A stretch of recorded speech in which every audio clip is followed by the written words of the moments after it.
Hello students, आपका फिर से स्वागत। आगे बढ़ते हैं पर फ्लूइड इकोनॉमिक्स में। पिछली क्लास तक अपन ने जो देखा था वो देखा था Bernoulli equation and continuity equation. उस पर एक आधे एग्जाम्पल भी किए थे। कुछ एग्जाम्पल और करते हैं दोनों पे मिला के।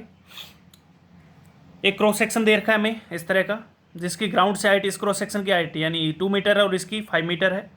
यहाँ पे एरिया दे रखा है, वेलोसिटी दे रखा है, यहाँ पे एरिया दे रखा है और वेलोसिटी पूछी गई है। तो पहला क्वेश्चन था फाइंड वेलोसिटी। तो वेलोसिटी जब भी पूछी जाए तो अपन इक्वेशन ऑफ कंटिन्यूटी से आसानी से निकाल सकते हैं। जनता यहाँ पे कंफ्यूज हो जाती है। ये जो डेटा दे रखा है वो कुछ और चीज़ों के लिए दे रखा है। लोग पता नहीं बर्नौली लगा देंगे और वेलोसिटी गलत निकाल के आ जाते हैं। ऐसा नहीं है भैया। जब भी वेलोसिटी पूछी जाए और एरिया दे रखा हो तो A1 V1 equal to A2 V2 is the comfortable, या इतना बहुत है A1 V1 A2 V2 लगा देंगे तो आंसर आ जाएगा। तो find V, area into velocity 10 into 5 equal to 5 into velocity, तो वेलोसिटी 10 मीटर पर सेकंड निकल के आ जाएगी। ठीक। अगला क्वेश्चन पूछा गया फाइंड प्रेशर डिफरेंस। इन दोनों पॉइंट के बीच में प्रेशर डिफरेंस बताइए। तो प्रेशर डिफरेंस बताने के लिए आपको इक्वेशन ऑफ कंटिन्यूटी पे आना पड़ेगा। तो P1 प्लस हाफ रो V1 स्क्वायर प्लस रो GH1 ये इक्वेशन होती है।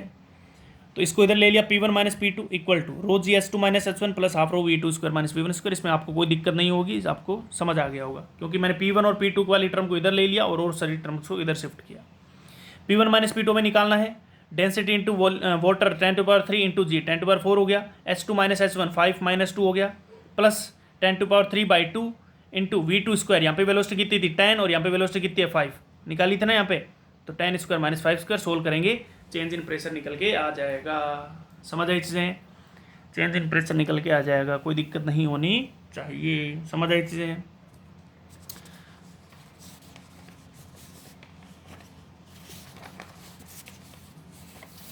एक आधी चीज़ और समझ लेते हैं इस पर।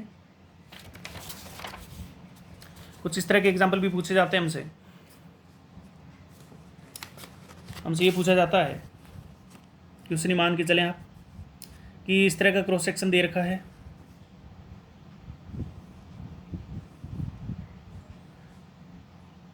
ठीक। अब आपसे पूछा गया है this is point 1 and this is point 2। ठीक है। फाइंड दी, इस तरह से पानी बह रहा है, इसके अंदर कोई भी लिक्विड बह रहा है। Find the relation between pressure at point 1 and 2।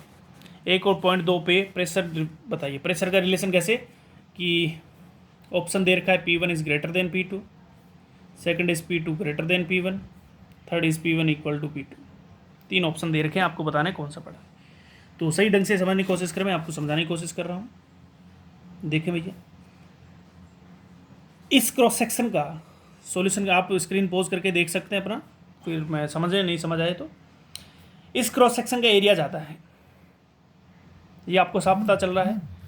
इस क्रॉस सेक्शन और इस क्रॉस सेक्शन में पॉइंट 1 के क्रॉस सेक्शन का एरिया ज़्यादा है, यानी एक बात पता चल गई A1 is greater then A2। ये हमें बात पता चली क्योंकि साफ साफ दिख रहा है इसका क्रॉस सेक्शन ज़्यादा है। और हमें यह भी पता है एरिया इंटू वेलोसिटी का मल्टीपल कांस्टेंट होता है, तो इसका मतलब area is inversely proportional to V।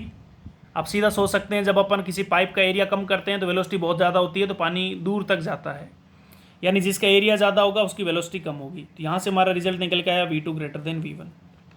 समझ आई चीज़ें? तो आपसे अगर पूछा जाए कि किसी का क्रॉस सेक्शन ज़्यादा है तो वहाँ पे वेलोसिटी क्या होगी, तो कम होगी। ठीक। यहाँ पे हमसे पूछा गया प्रेशर, तो इन चीज़ों को प्रेशर से रिलेट करने के लिए हमारे पास एक इक्वेशन है, इक्वेशन ऑफ कंटिन्यूटी। ठीक। हमें पता है इस लेवल पे पोटेंशियल एनर्जी जितनी इसकी है उतनी की उतनी इसकी है, तो मैंने यहाँ पे 0 ही मान ली, तो इस पोटेंशियल एनर्जी की कहानी खत्म हुई। ठीक। तो बच गया P plus half rho V square. इन दोनों का समेशन कांस्टेंट रहना चाहिए, यानी अगर प्रेशर ज़्यादा हुआ तो इस चीज़ को कम होना पड़ेगा, अगर ये चीज़ ज़्यादा हुई तो प्रेशर को कम होना पड़ेगा, क्योंकि इन दोनों का समेशन कांस्टेंट रहना चाहिए। समझ आ रही है? तो भैया pressure plus half rho V square, यानी वेलोसिटी की बात आ रही है। वेलोसिटी किसकी ज़्यादा है? V2 की। इसका मतलब ये वाली चीज़ V2 वाली टर्म के लिए ज़्यादा होगी, यानी 2 पॉइंट के लिए काइनेटिक एनर्जी ज़्यादा है, सेकंड पॉइंट के लिए काइनेटिक एनर्जी ज़्यादा है, यानी हाफ रो V स्क्वायर ज़्यादा है, तो प्रेशर को कम होना पड़ेगा। तो P1 is greater than P2। समझ आई चीज़ें? क्योंकि वेलोसिटी किसकी ज़्यादा है? 2 वाले पॉइंट की। ये रही भाई साहब, तो 2 वाले पॉइंट की अगर वेलोसिटी ज़्यादा तो ये वाली टर्म ज़्यादा, ये वाली टर्म ज़्यादा तो ये वाली टर्म कम, इसलिए pressure of point 2 is less than from pressure of point 1। समझ आई चीज़ें। इसका मतलब ये हुआ, यहाँ से हम कह सकते हैं उसका पॉइंट का प्रेशर ज़्यादा होगा जिसका एरिया ज़्यादा होगा।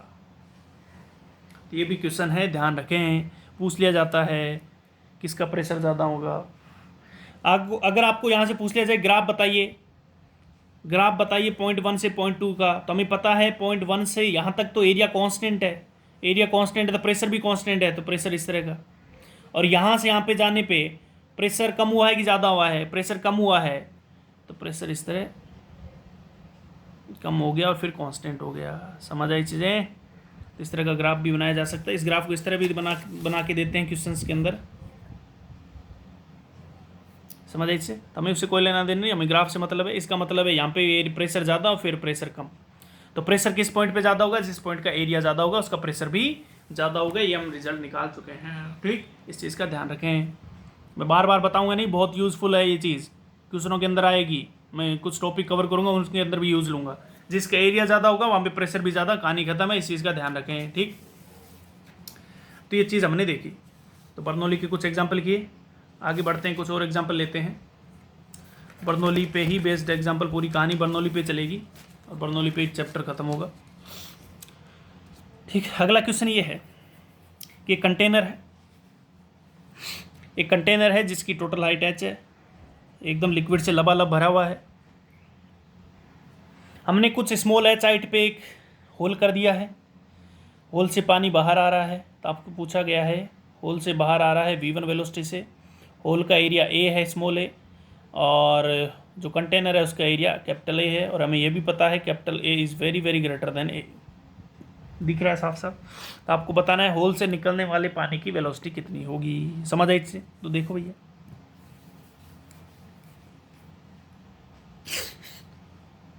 ठीक। तो सबसे पहले तो इक्वेशन ऑफ कॉन्टिन्यूटी, इसका एरिया इंटू यहाँ की वेलोसिटी, तो AV1 इक्वल टू इसका एरिया इंटू यहाँ की वेलोसिटी V2। कोई दिक्कत, एरिया इंटू V2। समझ आई चीज़ें। सेकंड इक्वेशन हमें पता है AV1 और AV2 से, तो V1 V2 में रिलेशन आएगा, वैल्यू निकल के नहीं आएगी, लेकिन हमसे तो V1 की वैल्यू पूछी गई है। तो लगाएंगे इक्वेशन ऑफ कॉन्टिन्यूटी। अब कैसे लगाएंगे देखो भैया, क्योंकि हमें यहाँ की वेलोसिटी पता है इस इंस्टेंट पे और इस पॉइंट की वेलोसिटी पता है, तो इस पॉइंट को 1 मार्क कर लो, इस पॉइंट को 2 मार्क कर लो। मैंने बताया था इक्वेशन ऑफ कॉन्टिन्यूटी 2 पॉइंट के बीच में लगती है। तो इस पॉइंट पे इक्वेशन ऑफ कॉन्टिन्यूटी होती है pressure plus half rho V square plus rho G H. इस पॉइंट पे प्रेशर कितना है, ये तो हवा के कॉन्टैक्ट में, तो पी नॉट प्रेशर है। इस पॉइंट पे मैंने पोटेंशियल एनर्जी को 0 मान लिया, तो रो जी एच वाली टर्म 0 हो गई, प्लस हाफ रो V1 स्क्वायर, क्योंकि वेलोसिटी V1 है, इक्वल टू इस पॉइंट पे बात करें, 2 पॉइंट पे आते हैं, ये 2 पॉइंट भी हवा के कॉन्टैक्ट में है, तो प्रेशर कितना हो गया, पी नॉट हो गया। ठीक, प्लस क्योंकि पोटेंशियल एनर्जी यहाँ पे 0 मानी है, तो ये तो एच हाइट ऊपर है, तो यहाँ पे पोटेंशियल एनर्जी रो जी एच होगी, प्लस यहाँ की वेलोसिटी V2 है, तो हाफ रो V2 स्क्वायर। तो यहाँ से पी नॉट से पी नॉट कैंसिल आउट हुआ, तो V1 स्क्वायर इक्वल टू निकल गया 2GH प्लस V2 स्क्वायर। तो V1 square equal to 2GH plus V2 की वैल्यू उठा के यहाँ से रख देंगे, तो V2 की वैल्यू यहाँ से कितनी निकल के आएगी, V2 is equal to A/A into V1। ये उठा के यहाँ पे डाला मैंने, तो V1 की वैल्यू यहाँ से निकल के आ गई √2GH upon 1 minus A square by A square. इस फॉर्मूले पे based question IIT JEE advance पूछ चुका है। तो V1 निकल के आ गया √2GH upon 1 minus A square by A square, हमसे यही पूछा गया था। ठीक, अब हमें ये भी फॉर्मूला है। ठीक, अगर A और A काफ़ी कंपेरेबल हुए तो ये फॉर्मूला लगा देंगे, लेकिन हमें साफ साफ दिख रहा है कि यहाँ पे A is very very greater than A। A बहुत बड़ा है किससे, स्मॉल a से। A अगर बहुत बड़ा है स्मॉल a से, तो ये यहाँ पे लिख भी रखा है मैंने, if A is very very less than A, तो हमें पता है इस टर्म को मैं नेगलेक्ट कर सकता हूँ, इस टर्म को मैं 0 मान सकता हूँ।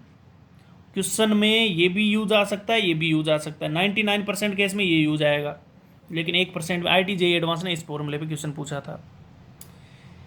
तो V1 कितना आ गया, अगर इसको नेगलेक्ट कर दें, A काफ़ी बड़ा है इससे, ये मान लो लाख है और ये 1 है, तो 1/1,00,000 तो 0 हो गया लगभग, तो 1 माइनस 0 1 बच गया, तो वेलोसिटी कितनी निकल के आ गई √2GH। समझ है इससे। तो यहाँ से जो पानी निकल रहा है, यहाँ से जो पानी निकल रहा है उसकी वेलोसिटी √2GH है। ये तो वैसा ही सीन आ गया, किसी बॉल को ऊपर से गिरा हो H हाइट तक, तो वेलोसिटी कितनी निकल के आती है √2GH। समझ आई चीज़ें। लेकिन ध्यान रखना ये H हाइट कहाँ से है, H हाइट इस होल के ऊपर वाली हाइट है, नीचे वाली नहीं है। H हाइट कौन सी है, होल के ऊपर वाली हाइट है। इस वेलोसिटी को एक नाम भी दिया जाता है, वेलोसिटी ऑफ एफ्लेक्स। कभी कहीं सुने तो आपको पता होना चाहिए, एफ्लेक्स, EFFLUX, एफ्लक्स नाम दिया जाता है इसको, समझ इसने। क्या पता कहीं सुन ले और आप कहीं सर ने पढ़ाया नहीं, तो ये नाम होता है इसके, वेलोसिटी ऑफ एफ्लक्स। ठीक है, क्लियर है बातें। तो v=√TG, आप ध्यान रखें इस चीज़ को, या आपको निकालना आना चाहिए। सेकंड पूछा गया फाइंड रेंज। ये पानी कुछ दूर तक जाके गिरेगा तो ये कुछ रेंज प्रोड्यूस करेगा, तो ये रेंज बताइए। अब रेंज तो हम निकालना जानते हैं। Range equal to horizontal velocity into time. अभी बहुत बार समझा चुका हूँ ये चीज़, अब तो क्लियर हो गई होगी। Range equal to horizontal velocity अभी निकाली हमने, कितनी निकल के आई, √2gh इनटू टाइम। कैसे होता है ये देखो, टोटल हाइट h थी और ये हाइट h है, तो ये हाइट कितनी बच गई, ये हाइट हो गई h माइनस एच। तो h minus H equal to half GT², क्योंकि वर्टिकल में कोई वेलोसिटी नहीं है और टाइम निकालने के लिए वर्टिकल वेलोसिटी जिम्मेदार होती है, तो वर्टिकल वेलोसिटी 0। तो यहाँ से टाइम की वैल्यू कितनी निकल के आ गई, √2h माइनस एच इंटू जी। तो रेंज कितनी निकल के आ गई, R=2 √h into H minus H. ठीक, समझ आई चीज़ें, क्लियर बात है, इसमें कोई दिक्कत नहीं होनी चाहिए। तो ये रेंज निकल के आ गई, सारी चीज़ें जितनी निकल सकती मैं निकाल रहा हूँ। ठीक है, ये क्वेश्चन काफ़ी बार पूछा जाता है। तो ये रेंज निकल के आ गई। अब हमसे पूछा जाता है रेंज की मैक्सिमम वैल्यू कितनी होगी।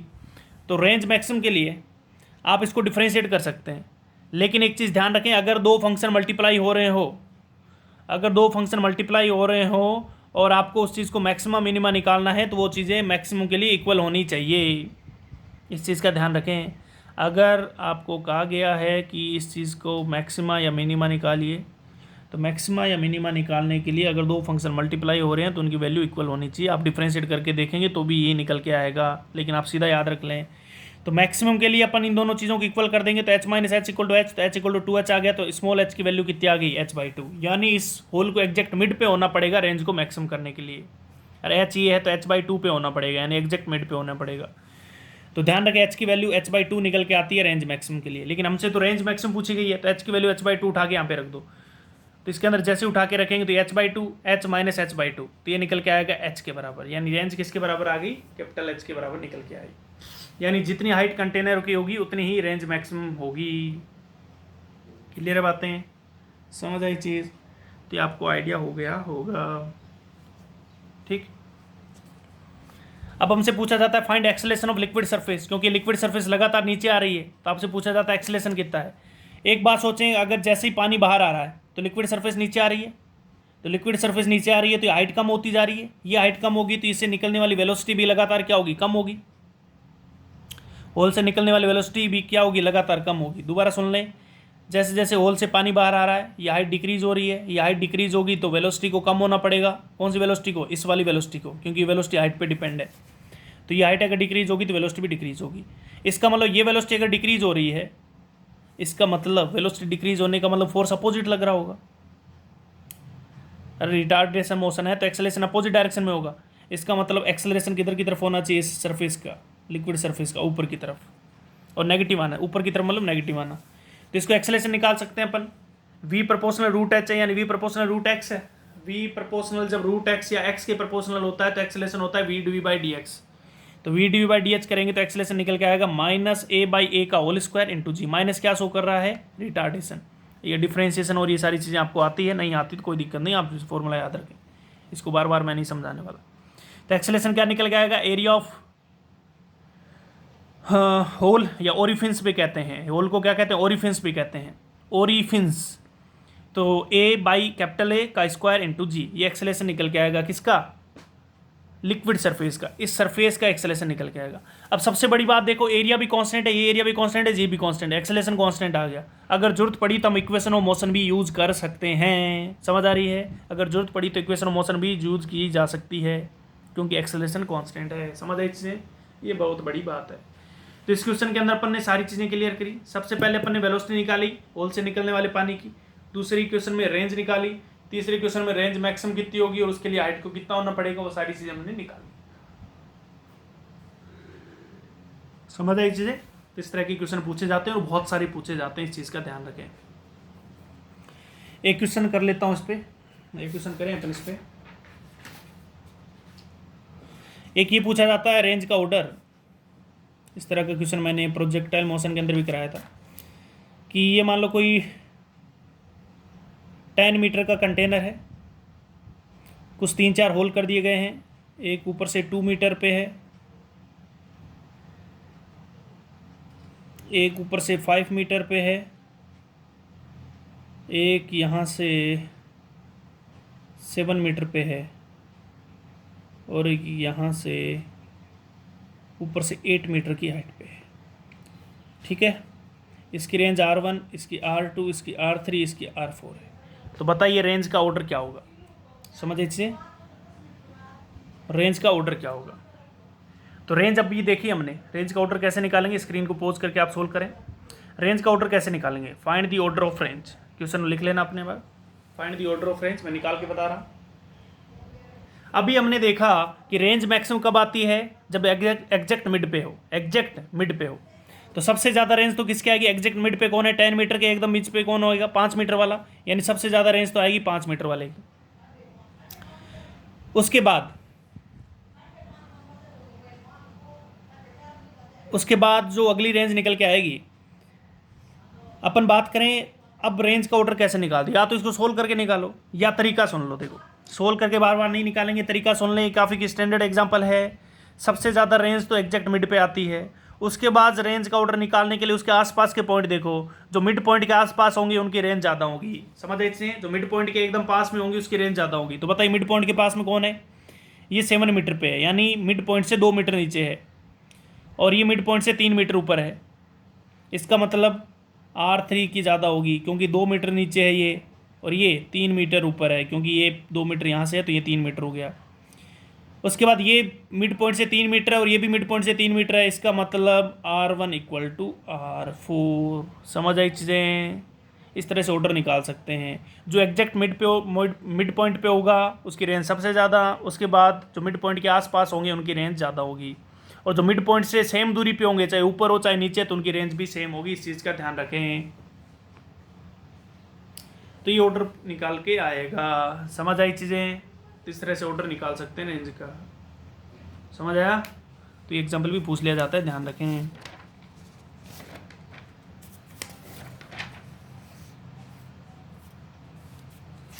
अगला एग्जाम्पल ये है कि कंटेनर है, ठीक, एक कंटेनर है,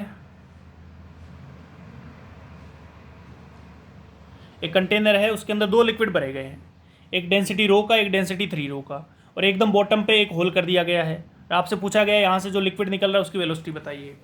ठीक, तो करते हैं भैया। अब क्या देखो, अलग अलग लिक्विड है भैया, अलग अलग लिक्विड है तो अपन को अलग तरीके से सोल्व करना पड़ेगा, वापस बेसिक पे आना पड़ेगा। आप सीधा फॉर्मूला नहीं लगा सकते।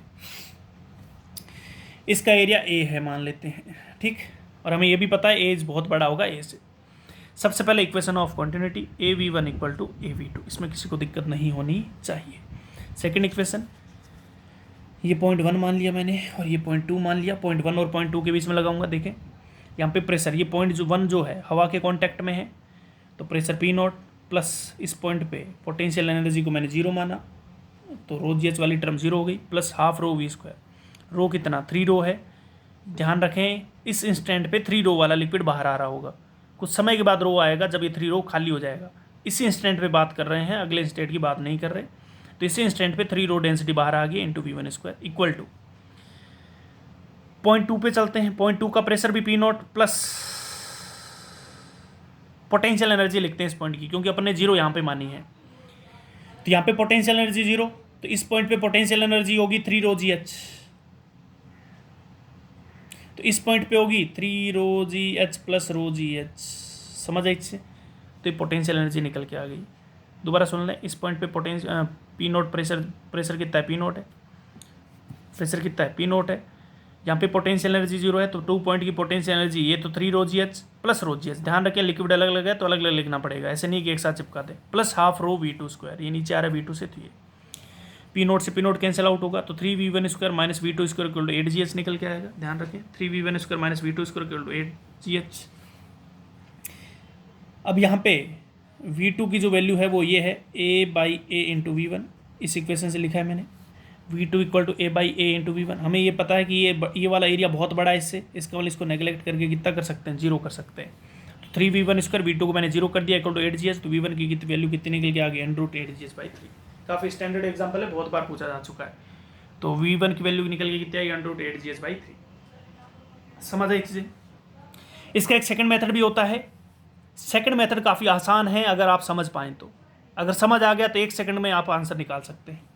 मैंने क्या किया, सेकंड मेथड कैसे लगता है, मैंने क्या किया, हमें पता है जो लिक्विड बाहर आ रहा है ये 3 रो है, ये जो यहाँ से लिक्विड बाहर आ रहा है, ये जो यहाँ से लिक्विड बाहर आ रहा है ये 3 रो है। इसका मतलब अगर ऊपर वाला लिक्विड रो डेंसिटी का, इसको भी अगर मैं 3 रो बना दूँ ताकि रो लिक्विड सेम हो जाए, हमें कोई दिक्कत ही नहीं हो, तो इसके लिए मैंने इसको 3 से मल्टीप्लाई कर दिया। और ऊपर वाला लिक्विड कितनी डेंसिटी का था, रो, और बाहर जो लिक्विड आ रहा था वो 3 रो था, तो जो लिक्विड बाहर आ रहा है उसके इक्वल कर दो। तो ये जो 3 रो बाहर आ रहा था इसको इक्वल करने के लिए मैं 3 से मल्टीप्लाई किया। समझ आई, हो गया इक्वल। लेकिन कुछ चेंज और भी करना पड़ेगा क्योंकि मल्टीप्लाई करते हैं तो कहीं ना कहीं डिवाइड तो करना ही पड़ता है। तो ध्यान रखें, अगर इसको ये 3 रो है इसको भी 3 रो बना दिया तो हाइट को 1/3 करना पड़ेगा। जितने से मल्टीप्लाई करिए उतने से डिवाइड कर दीजिए, तो हाइट होगी 1/3। तो ये आपके पास एक 3 रो डेंसिटी का लिक्विड बन गया जिसकी टोटल हाइट कितनी है, 4h/3, h+h/3। तो वेलोसिटी का फॉर्मूला हम जानते हैं, जब सेम लिक्विड होता है तो 2gh होता है। h किसके बराबर है, 4h/3। सीधा उठा के रखिए, आंसर आ जाएगा √8gh/3। समझ आई चीज, दोबारा सुन लें। इस जो लिक्विड बाहर आ रहा है उसकी डेंसिटी इसके बराबर बनाइए, जो लिक्विड बाहर आ रहा है इसकी डेंसिटी के बराबर इस डेंसिटी को बनाइए। ये रो डेंसिटी थी तो मैंने 3 से मल्टीप्लाई किया ताकि ये डेंसिटी 3 रो बन जाए। अगर मल्टीप्लाई किया तो डिवाइड भी करना पड़ेगा, वो डिवाइड आप डिस्टेंस में करिए, हाइट में करिए। ये अगर हाइट h है तो h/3 होगी, ठीक। और ये टोटल जो हाइट है ये 4h/3 होगी और लिक्विड हो गया 3 रो। जब लिक्विड सेम होता है तो वेलोसिटी का फॉर्मूला √2gh होता है और h कितनी होगी, 4h/3। तो सीधा आंसर निकल के आ जाएगा v = √8gh/3। क्लियर बातें। तो इस क्वेश्चन को इस तरीके से भी करा जा सकता है। तो आज की क्लास में इतना ही लेते हैं, अगली क्लास में फिर मिलेंगे। थैंक यू, बहुत बहुत धन्यवाद।